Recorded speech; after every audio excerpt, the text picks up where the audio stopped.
So I have the new PS5 DualSense Edge controller, and in today's tech tip, I'll be showing you how to remove the faceplate. Now before we start removing, you should notice that the new faceplate, or rather the new controller, has a new faceplate which reaches here and goes all the way here and reaches here. It's no longer a long faceplate that comes all the way here that required a prying tool to remove.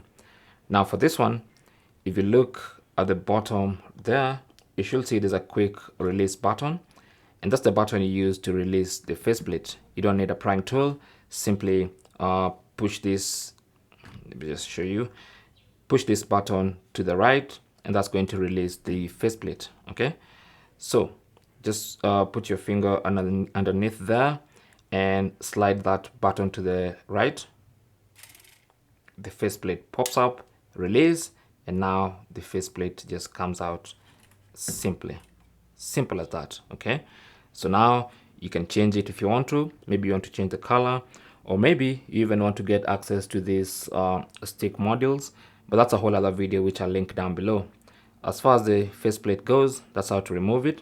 To put it back, just make sure you align these points on the faceplate, this one and this other one right here. Just make sure you align those with these two holes up here. So you can see there's a hole here and another one here. So just make sure you align those in there like that. And once you do that, you can simply drop the faceplate and then press.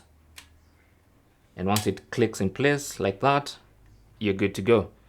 That's basically how to remove, attach, or change the faceplate of your DualSense Edge controller.